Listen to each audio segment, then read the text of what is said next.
எல்லா நீதிபதிகளுக்கும் பேச வராது, நாங்க பேசுறது தானே கேட்போம்ட்டு. இதுல ஒரு பெரிய இது பேசுறது பிரச்சனை இல்லைங்கய்யா, அது கடைசியா பேசுறது ரொம்ப கடினம். அது எல்லாரும் நேரம் காலம் இதெல்லாம் இருக்குது, அதெல்லாம் அதையும் மீறி நமக்கு இவ்வளவு நேரம் காத்திருந்தாங்கன்னா இந்த என் அண்ணன் மாவீரன் குரு அவர்கள் மீது என் மக்கள் வைத்திருக்கிற அன்பையும் பாசத்தையும் காட்டுது. அந்த படை வீரன்கிற படைப்பு அதை செய்திருக்கிற என் தம்பி கௌதமன் மேல வச்சிருக்க அன்பையும் பாசத்தையும் காட்டுது. நான் வந்தது என் அண்ணன் காடுவெட்டி குருக்காகவும் என் தம்பி கௌதமனுக்காகவும் தான். இது என்னன்னா, எப்பவாவது உங்களுக்கு தெரியும், தமிழர்களினுடைய அடையாளங்கள்லாம் மறைக்கப்படுது, தமிழருடைய எங்களுக்கென்று யாரும் இல்லாதது போல காட்டப்படுது. எங்களுக்கென்று பெண்ணிய உரிமையா அதை பேச தமிழனுக்கு எவனும் இல்லை. பெண்கள்லாம் இல்லைன்னா எப்படி? பெண்ணை காப்பிய நாயகியா வைத்து பாடிய ஒரு இனத்தில் பெண்ணை போற்றாம என்ன செஞ்சிருப்போம்? 100க்கும் மேற்பட்ட பெண்பார் புலவர்கள் இருந்திருக்கிறார்கள். அவர்கள்லாம் கல்வியறிவு பெற்று பாடாம எப்படி வந்தாங்க? எப்படி வந்தாங்க? தமிழ் குடும்பங்கள்ல 90 விழுக்காடு எல்லாருக்கும் குலதெய்வங்கள் பெண்களா இருக்கிறாங்க. எனக்கு வீரமாகாளி என்னுடைய குலதெய்வம். எல்லாருக்குமே இங்க பெரும்பாலும் 1-2 பேருக்கு தான் பேச்சு முத்தா ஐயனார் கற்பனை இருக்கும். எல்லாருக்குமே பெண்கள் தான். பெண்களை குல தெய்வங்களாக வச்சு போட்டுற குடும்பத்தை நாங்க பெண்களை அடிமைப்படுத்தணும், நாங்க தான் அது பண்ணோம் அப்படின்னு. எங்களுக்கு பல்லு வழக்க தெரியாது, வேப்பங்குச்சி ஒடிச்சு விளக்கி விட்டவங்க மாதிரி எல்லாத்தையுமே ஒரே ஆளுக்கு கொடுத்தது. எங்களை போல ஒரு மாண்பு கொண்டு வாழ்ந்த இனம் உலக வரலாற்றில் உண்டா? எங்களை போல உலகத்தையே கட்டி ஆண்ட என் பாட்டன் அருண்மொழி சோழன் எந்த இனத்தையாவது அடிமைப்படுத்தி ஆண்டான் என்று வரலாற்றில் ஒரு துளி செய்தியை உங்களால காட்ட முடியுமா? உங்களால காட்ட முடியுமா? தமிழர்கள் யாரையாவது அடிமைப்படுத்தி ஆண்டார்கள், கொடுமைப்படுத்தி கொன்றார்கள் என்று எந்த இடத்திலையும் செய்தீர்கள்? எந்த இடத்தில் இருக்காது. எல்லாரும் மானுட நேயம் பேசினான். உலகத்தில் ஒரே ஒரு இனம்தான் உயிர்மை நேயம் பேசியது. பிறப்பு ஒக்கும் எல்லா மனிதருக்கும் என்று பாடவில்லை, பிறப்பு ஒக்கும் எல்லா உயிருக்கும் என்று பாடியது. பகுத்துண்டு பல் உறவுகள் என்று பாடவில்லை, பகுத்துண்டு பல் உயிர்கள் என்று பாடியது. எல்லாரும் என்ன பேசியிருந்தான்? யாதும் ஊரே யாவரும் கேளீர், எல்லோரும் நம் உறவினர்கள் என்று பாடியவன் தமிழன் தான். உலகம் தழுவி நேசித்து நின்ற ஒரே இனம் தமிழன் தான். ஆனால் எங்களைத்தான் இன வெறியர்கள், மொழி வெறியர்கள், தேச துரோகிகள் எல்லாம் சொல்வார்கள். காவிரி நதிநீர் அவருக்கு, முல்லை பேரியாற்று நதிநீர் அவருக்கு, அவரவர் நிலத்தின் வளம் நீர்வளம் அவருக்கே என்றால் என் நிலத்தின் வளம் எனக்கே என்று நான் நின்றால் நாடு என்னாகும்? இறையாண்மை என்னாகும்? ஒருமைப்பாடு என்னாகும்? என்னுடைய நிலத்திலிருந்து வரும் நெய்வேலி பழுப்பு நிலக்கரி மின்சாரம் எனக்கே என்று நான் நின்றால் என்னாகும்? என்னுடைய நிலத்தில் எடுக்கப்படுகிற மீத்தேன் ஈத்தேன் ஹைட்ரோ கார்பன் எனக்கே என்றால், அணுவுல என் நிலத்தில் மின்சாரம் எல்லாருக்கும், வெடித்து செத்தால் சாவு தமிழனுக்கு. அப்படி அவரவர் வளம் அவரவருக்கே என்றால் தமிழனுடைய வளம் தமிழனுக்கு நின்றால் தேசிய ஒருமைப்பாடும் இறையாண்மையும் எங்கே போகும்? சொந்த நிலம், என்னுடைய பாட்டன் ஜம்பலிங்க முதலியாரோட சொந்த நிலம் 500 ஏக்கர் நெய்வேலியிலே. இந்த நாட்டுக்காக 500 ஏக்கரை விட்டு கொடுத்த ஒருத்தன் என் தாத்தன் ஜம்பலிங்க முதலியார். அப்படி யாராவது உண்டா? 50,000 தாத்தா வழக்கறிஞர், அப்பா வழக்கறிஞர், அவர் வழக்கறிஞர். 50,000 அன்றைக்கு நீதிமன்றத்தில் நேர் நின்றால் சம்பளம் 50,000. பரம்பரை பிறக்கும் போது செல்வந்தனாக பிறந்த ஒரு மகன் இந்த நாட்டின் விடுதலைக்காக சொத்த முட்டையும் வித்து மக்களின் மானம் காக்க கப்பல் ஓட்டிய ஒரு தமிழன் எங்களுடைய பாட்டன். செக்கிழுத்து செத்தான் இந்த நாட்டின் விடுதலைக்காக. மாடு கூட இழுக்க திணறுகிற செக்கை இழுத்தவன் என்னுடைய பாட்டன் வ.உ. சிதம்பரனார். எப்படி இருக்கு? தொலைக்காட்சியில பேசும்போது வ.உ.சி, மாப்போசி, காமராஜர். ஆனால் ராமசாமி ஐயாவை சொல்லும் போது பெரியார் என்று சொல்ல வேண்டும், தந்தை பெரியார் என்று சொல்ல வேண்டும் என்கிறீர்கள். யாராவது ஒரு பெருந்தலைவர் காமராஜ், தெய்வ திருமகன் முத்துராமலிங்க தேவர், நேர்மையின் நேர்வடிவம் கக்கன், கப்பலோட்டிய தமிழன் வ.உ.சி, அப்படி யாராவது சொல்றது உண்டா? யாராவது நீங்க கேட்டது உண்டா? இல்ல விவாதங்கள்ல பொது மேடைகள்ல மாப்போசி, சிலம்ப செல்வர் மாப்போசி சொன்னால் நாக்கு சுருக்கிக்கிறோமா?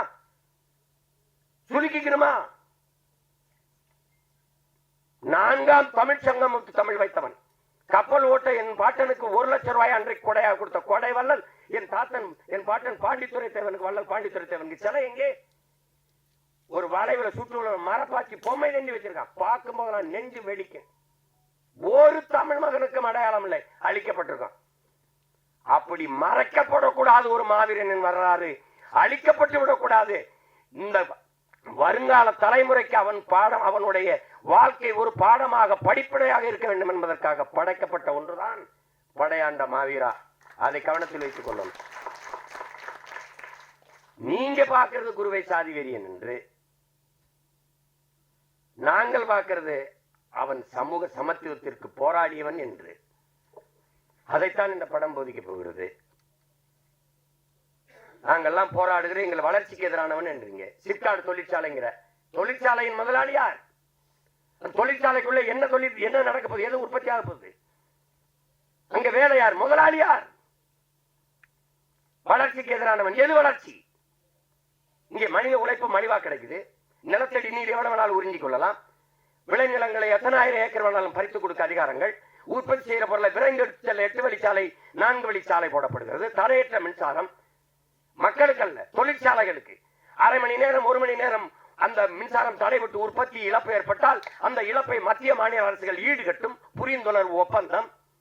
முதலாளி வருகிறான், மனித உழைப்பை சுரண்டி உற்பத்தியை பெருக்கி பல ஆயிரம் கோடி லாபத்தை கொண்டு போகிறான். அந்த முதலாளி வாழ்வான், வளர்வானா? வெறும் சம்பளத்தை வாங்கி சாப்பிடுற நான் வாழ்வேன், வளர்வேனா? இது வளர்ச்சியா? இது வளர்ச்சியா? எது வளர்ச்சி? எது வளர்ச்சி? இவர்கள் கற்பிக்கிற வளர்ச்சி எது? பட்டினி எழுந்து சத்தால் கட்டையில் ஏறிக்காமல் கரண்ட்ல எரிப்பது வளர்ச்சி தான். பிச்சைக்காரன் சோவிக் மிஷின் வச்சு பிச்சை எடுப்பது வளர்ச்சி. எங்களின் கனவு பிச்சைக்காரனை இல்லாத தேசத்தை படைப்பதுதான் எங்களுடைய வளர்ச்சி. அப்படி இருக்கா? அதற்காக போராடுகிறவனை வளர்ச்சிக்கு எதிரானவன் தேசத்துறை என்று கட்டமைப்பது எப்படி? எந்த தொழிற்சாலை அரிசி பருப்பை உற்பத்தி செய்யும்? அது நிலத்தில் தானே விளையணும். நீ வீட்டு மனைகளாக்கி மாடியை கட்டி மொட்டை மாடியிலே கத்தரிக்காய் தக்காளி வீட்டு தோட்டம் போடுகிறாய். இது எவ்வளவு பெரிய கொடுமை! எவ்வளவு விளைய வச்சிருவ நீ? எப்படி விளைநிலங்களை அடிச்சரிச்சு விண்ணூர்தி நிலையம் கட்டுது? நீ பறக்கிறவனை பற்றி கவலைப்படுகிறாய், பச்சையோடு பற்றி கவலைப்பட மாட்டேங்கிறாய். 28 கோடி மக்கள் இரவு உணவில்லாமல் தூங்க செல்கிறார் இந்த நாட்டிலே பல கோடிக்கணக்கான பச்சிலை குழந்தைகள் பசியோடு உறங்க போகிறார்கள் இந்த நாட்டிலே. எது வளர்ச்சி? எது வளர்ச்சி? எல்லாருக்கும் சரியான சமமான தரமான கல்வியை கொடுக்க நாடு முன்னேறுகிறது. வளர்ச்சியை நோக்கிய பாதை. எல்லோருக்கும் சரியான சமமான தரமான மருத்துவத்தை கொடுக்க நாடு போராடுகிறது. சரியான வளர்ச்சி அதுவா? அப்படி ஏதாவது இருக்கா? அப்படி ஏதாவது திட்டம் இருக்கா? அப்படிதான் நீ நெய்வேலி பழுப்பு நிலக்கரியில் 66 ஏக்கரை இதுவரை எடுத்திருக்கிறாய். இன்னும் 20 ஏக்கரை எடுத்து வச்சிருக்கிறாய்.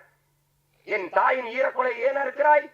மீத்தேன் ஆடு மாட்டு கழிவில் எடுக்க முடியும், மக்கிய இலைதலை கழிவில் எடுக்க முடியும், மனித கழிவிலை எடுக்க முடியும் என்ற இயற்கையின் வாய்ப்பு இருக்கும்போது எதுக்கு என் பூமி தாயின் ஈரக்குலையை இதயத்தை அறுக்கிறாய் என்று கேள்வி கேட்பவன் இந்த நாட்டின் வளர்ச்சிக்கு எதிரானவனா? போரின் பேரழிவுக்கு பிறகு கூட மக்களை குடியேற்றி விட முடியும், மீள் குடியேற்றம். ஆனால் நெய்வேலியில் பழுப்பு நிலக்கரி நீ தோண்டி எடுத்த 66 ஏக்கரில் மறுபடியும் மக்களை குடியேற்ற முடியுமா? சொல்லு, நீ குடியேற்ற முடியுமா? வீட்டுக்கு ஒருவருக்கு வேலை என்று சொன்னீர்கள். 299 பேர் வேலை வாய்ப்பு கொடுத்தீர்கள். ஒருவன் கூட தமிழன் இல்லை. போராடியவன் நானும் எங்கள் சின்னையா அன்புமணி மட்டும்தான். அந்த இடத்துல 2 பேர் தான் கட்டேன். எவன் கட்டான் அந்த நாட்டுல? நிலம் என்னது, வளம் என்னது? நான் நிலத்தை கொடுத்துட்டு வீட்டை காலி பண்ணி வேற இடத்துக்கு போனேன். வேறையாவது எனக்கு இருக்கா? இல்ல. இதை எதிர்த்து போராடினால் நிலம் இழந்தால் பலம் இழப்போம். நாங்கள் சொந்த நாட்டிலே அகதியாக விரட்டப்படுகிறோம். இங்க வீடு இடிக்கிறாய் ஆக்கிரமிப்பு என்று. 60 ஆண்டுகளாக குடியிருந்தவரை வீட்டை இடிக்கிறாயே ஆக்கிரமிப்பு என்று. அவன் ஆக்கிரமிக்கும் போது என்ன பண்ணி கொண்டிருந்தாங்கிற கேள்விக்கு எவரிடத்திலே பதில் இருக்கிறது? ஆக்கிரமித்து கட்டப்பட்ட வீட்டுக்கு மின் இணைப்பு ஏன் கொடுத்தாய்? எரிவாயு இணைப்பு கொடுத்தாய்? குடும்பத்தை ஏன் கொடுத்தாய்? வாக்காளர் உரிமை கொடுத்தாய்? வரி எதுக்கு வாங்கினாய்? பதில் இல்லையே. அது நீர்நிலை ஆக்கிரமிப்பு. அப்ப 8 ஏக்கரை ஆக்கிரமிச்சு 4 கல்லறை கட்டி படுக்க வச்சிருக்கல கடற்கரை, அது கடல் நீர்நிலை ஆக்கிரமிப்பு இல்லையா? இதை இடி என்று சொன்ன நீதிமன்றம் அதை கட்டி என்று சொல்கிறது. என்ன நீதி? என்ன நீதி?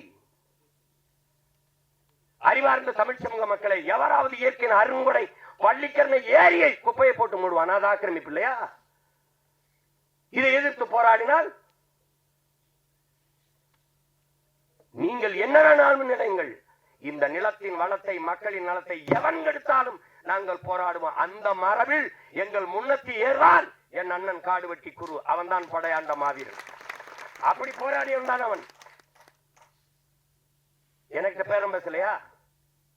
இந்த கூட்டணி வந்தால் குடும்பத்துக்கு இப்படி சொல்லல, ஃபேமிலிக்கு 1000 crores settlement, party fund 1000 crores. 26ல தம்பி சீஃப் மினிஸ்டர் வேட்பாளர். பேசுங்க பேசுங்க. நான் கூட கேட்டேன், காதலே தேனை ஊத்துறீங்க, கொஞ்சம் வாயில ஒரு சொட்டை ஊற்றி விடுங்கன்னு கூட சொன்னேன். நான் ஒண்ணு ரொம்ப பெருசா கேட்கல, ஐயா நான் என்ன செய்யணும்னு ஒரே ஒரு சந்திப்பு. அவங்க அப்படி சொல்லல, ஒரு மீட்டிங். உங்களோட உட்காந்து பக்கத்துல ஒரு படம் எடுத்துட்டா அதுக்கப்புறம் நான் அழைச்சி பேசினா எடுப்பீங்களான்னு கேட்டேன். அதுல இல்ல. நாங்க திரைப்படத்துறையில வந்து பஞ்சமலை நாங்க அந்த கட்சி ஆரம்பிச்சு அப்படியே நாட்டு முதலமைச்சர் ஆகி 5-6 பொண்டாட்டி வச்சு பெத்த பிள்ளைக்கெல்லாம் பதவி கொடுத்து அதுக்கு நாங்க வரல. வீழ்த்தப்பட்டோம், எழணும், விழுந்த இடத்துல இருந்து எழணும். அது வழி இல்ல. அடிமையாக இருக்கிறான் என்பதை உணர்த்தி விடு, பிறகு அவனே கிளர்ச்சி செய்வாங்கிறாரு புரட்சியாளர் அண்ணல் அம்பேத்கர். நாங்க அடிமையா இருக்கிறது உணர்ந்துட்டோம், எந்திரிச்சிட்டோம். உணர்த்துற தலைவன் எங்கள் உயிர் தலைவன் மேதகுவே பிரபாகரன் அவர்கள். அதற்கு எங்களுக்கு முன்னாடி உணர்ந்து கிளர்ந்து எழுந்தவன் என் அண்ணன் காடுவெட்டி குரு அவர்கள். இன்னைக்கும் எங்க ஐயா கலங்கி சொல்வது, குரு என்னோடு இல்லையேன்னு. குரு என்பவன் எங்கள் ஐயா மருத்துவர் ராமதாசின் இதய துடிப்பு என்பதை என்னரும் தம்பி தங்கையில் புரிந்து கொள்ளணும். மனச்சான்று. அவர் பக்கத்திலே அண்ணன் காடுவெட்டி குரு எல்லோரும் வெள்ளை சட்டை போடுவார்கள், அவர் மட்டும் இந்த மஞ்ச சட்டை போட்டுத்தானே வருவார். இந்த சட்டை என் ஐயாவுக்கு பக்கத்தில் என் அண்ணன் குரு இருந்தால் 50,000 வீரர்கள் அவர் அருகில் இருப்பதற்கு சமமாக இருப்பார். அதுதான் குரு. காடு வெட்டி குருன்னு காடப்புறா வெட்டி அடிச்சவன் எங்க பாட்டேன் அரசேந்திரன், நாங்கல்ல. இவன் நினைச்சுக்கிறது காடை வெட்டுவார் போல் இருக்கு, அதனால காடு வெட்டி. அவர் ஊரு பேரு காடு வெட்டி. பார்க்க எங்களை எல்லாம் பார்க்கும்போது கருப்பா ஒரு மாதிரி இருக்கும்போது கரெக்டான என்னையெல்லாம் பார்த்தா சீமான் சீப்பானான்னு கேட்கிற கூட்டம் இருக்குது. உண்மையிலேயே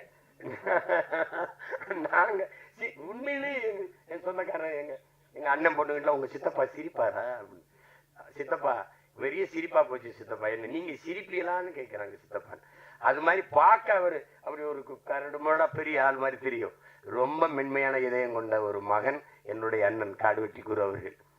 அவரு இல்ல, இன்னொரு 10-15 வருஷம் எங்களோட இருந்திருந்தால் இன்னைக்கு எனக்கெல்லாம் ஆசைதான். எங்க தாத்தாவுக்காக வயசாயிடுச்சு கலியபெருமாளுக்கு. என் அண்ணன் தமிழரசன் இன்னொரு 15 ஆண்டுகளை நினைத்திருந்தா சாதிய கட்சிகள் சாதிய அரசியலே இருந்திருக்கிறது. அவருடைய கொள்கை இந்த சாதியை அழிக்கிறது இல்ல, சாதின்னு பேசுறவனே அழிச்சிடறதான். அதானே கடைசியா எங்க தாத்தா கலியபெருமாள் சந்திக்கும் போது எனக்கு என்னமோ நீ போற பாதான் சரியா இருக்குன்னு சொன்னவர் அவர் தான். இவர் செய்யறத அவரு ஏன் அப்படி செய்யறாயின்னு கேட்கல, நீ செய்யாதேன்னு சொல்லல, செய்யன்னு சொல்லல. எங்களுக்கு கற்பித்தார் கலியபெருமாள். என்ன சொன்னாரு, மக்களை அணிதிரட்டி அரசியல் படுத்தாமல் புரட்சியை உன்னால் முன்னெடுக்க முடியாதான்ட்டு. ஆயுதமேந்திய கிளர்ச்சியின் மூலம் தான் மக்களை விடுதலை செய்ய முடியும், மக்களின் உரிமை மீட்க முடியும் நம்பிக்கைக்கு வந்த ஒரு மகன் தன் வாழ்க்கையின் கடைசி அனுபவமாக என்ன சொல்றாரு, மக்களை அணிதிரட்டி அரசியல் படுத்தாமல் புரட்சியை முன்னெடுக்க முடியாதுன்னு. அதைத்தான் பேரப்பிள்ளை நாங்க செஞ்சுக்கிட்டு இருக்கோம். என் தம்பி தமிழ பேரரசு வைக்கிறாரு, நான் நாம் தமிழர் வைக்கிறேன். இன்னும் பல கட்சிகள் கூட வரலாம். ஆனால் அவன் சொன்ன மாதிரி ஒரு தாய் வயிற்றுல நாங்க பிறந்தோம். சின்ன பிள்ளையில இருக்கும்போது ஒரே வீட்டுல இருந்துட்டோம், படுத்துங்கிட்டோம். அப்புறம் தனித்தனி குடும்பங்கள் வரும்போது வாழ்வதற்கு தனித்தனியா வீடு கட்டி போயிட்டோம். ஆனால் என் அண்ணன் மகனுக்கு கல்யாணம், எங்க அப்பாவுக்கு உடம்பு முடியல, நாங்க ஒன்னா கூடுவோம். அப்படித்தான்.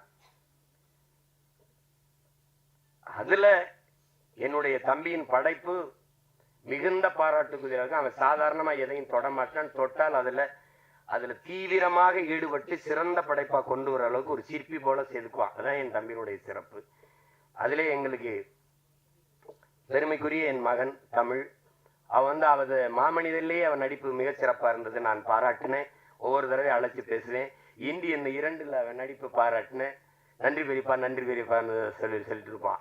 இந்த படத்திலையும் இப்ப என் அன்பு தம்பி வசந்தபாலன் ஒரு சொன்னது போகும்போது அந்த முன்பதிப்புல அவன் அந்த இளம் வயதில் அவன் நடிச்சிருக்கிறது ரொம்ப சிறப்பாக இருக்குன்ட்டு அவன் சிறந்த ஒரு கலைஞனா வந்து எங்க எல்லாருக்கும் பெருமை சேர்ப்பாங்கிறது என்னுடைய நம்பிக்கை. அது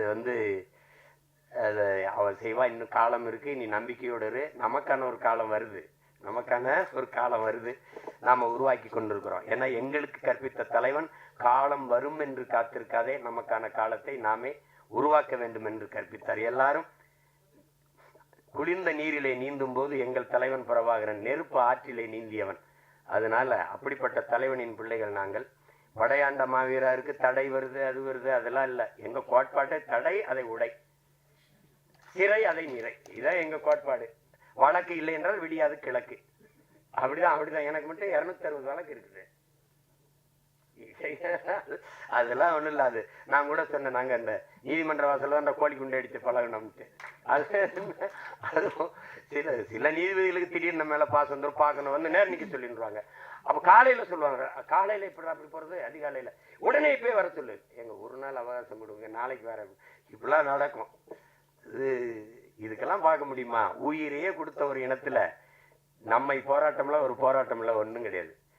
அது என் தம்பி கௌதமனை எவ்வளவு பாராட்டினாலும் தகும். ஆனால் அவனுக்கே இந்த முதலீடை கொடுத்து எந்த சூழ்நிலையிலும் துணை நின்ற இந்த தயாரிப்பாளர்கள், என் அன்பு சொந்தங்கள் அனைவருக்கும் என்னுடைய அன்பும் வணக்கம். நீங்க நம்பிக்கையோட படம் மாபெரும் வெற்றி அடையும்.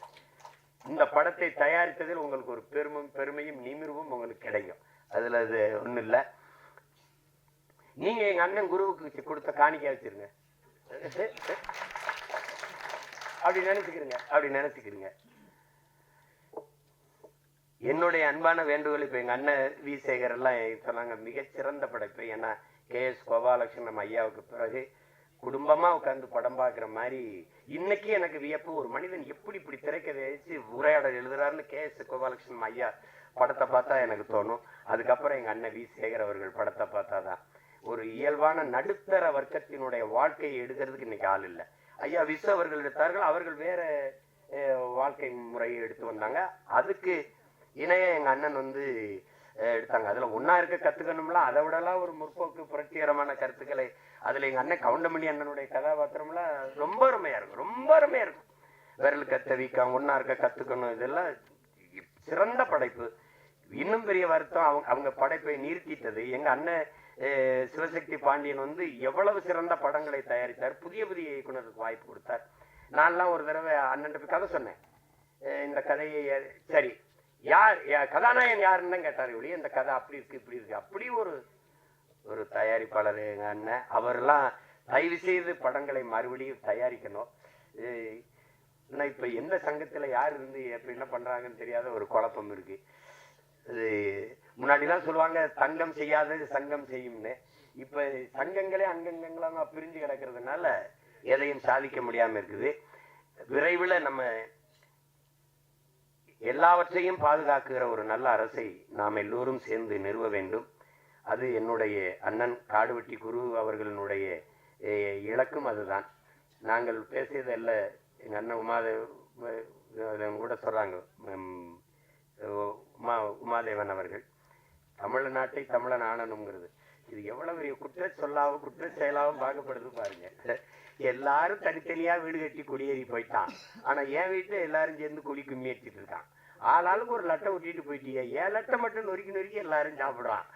என்னன்னு எனக்கும் புரியல. அதை கேட்டா பாசிசம், சாவனிசம், இனவெறி, சிறங்கு சோரின்னு எதையோ பேசிட்டு இருப்பான். எனக்கு அந்த நேரம் ஒரு கோபம் வரும் பாருங்க. இப்ப சீமான் அவன் ஒரு இனவெறியங்கன்னு சொல்லும் போது நமக்கு ஒரு திமிரும் ஒரு பெருவிதமும். எங்க அண்ணன் சொல்லுவார்ல கவுண்டமணி, மறக்கா சொல்லு அப்படின்னு. அது ஏன்னா நம்மளை இனவெறியன்னு சொல்லும் போது அப்ப நல்ல தமிழ் தாய்க்கு நல்ல தகப்பனுக்கு தான் நம்ம பிறந்திருக்கோம். அதை உறுதி செய்யறாங்க. என் மொழியில நான் பேசணுங்கிறதும் என் மொழியில நான் படிக்கிறதுங்கிறதும், நாங்கள் என் இன அடையாளத்தை நாங்கள் தமிழர்கள் என்று சொல்வது என் பிறப்பு உரிமை. இதை தடுக்க எவனுக்கு தகுதி நேர்மை இருக்குது? இது இருக்கு. ஏன்னா நாங்க அதிகாரமற்ற பிள்ளைகளா இருக்கிறதுனால நீங்க ஆட்டம் காட்டிட்டு இருக்க. 26 தேர்தலுக்கு பிறகு தெரியும் இந்த ஆட்டம் எல்லாம் என்னன்னு தெரியும்ல. பார்க்க தானே போறோம் நாங்க. எங்க அண்ணன் மேல கோச்சிக்காம இருக்குன்னு அது பிறாருங்க. பழைய முன்னாள் என் கட்சிங்கிறப்பல அது என்னாலும் நம்ம கட்சி தான் கவனத்தில் வச்சுக்கிட்டோம். என்ன கணேஷ், கணேசில் ரொம்ப இளம் வயதிலேயே சட்டமன்ற உறுப்பினராக வந்த என் தம்பி, நல்ல கல்வியாளன், ரொம்ப திறம்பட இயங்கக்கூடிய இது. எங்க ஐயாவினுடைய கனவை அந்த இளம் வயதிலே சுமந்து சென்று இந்த சின்னையாவினுடைய செல்ல பிள்ளையாக இருந்து அவருடைய கனவையும் தூக்கி சுமக்கிற ஒரு இளைய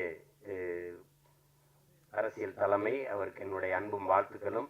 என்னுடைய ஆறுயிர் இளவல் என் உயிர் தம்பி கௌதமன், அவருக்கு துணை நின்ற என் தம்பி பாலமுரளி, என்னுடைய தம்பிகள் நடன சண்டை இயக்குனர்கள், ஒளிப்பதிவாளர் எல்லோருக்கும் என்னுடைய அன்பும் வாழ்த்துக்களும். உலகெங்கும் பரவி வாழக்கூடிய என் உயிர் சொந்தங்கள் எல்லோரும் என் அன்பு தம்பி கௌதமனுடைய இந்த சிறந்த படைப்பாக வரக்கூடிய படையாண்ட மாவீரா என்ற இந்த படத்திற்கு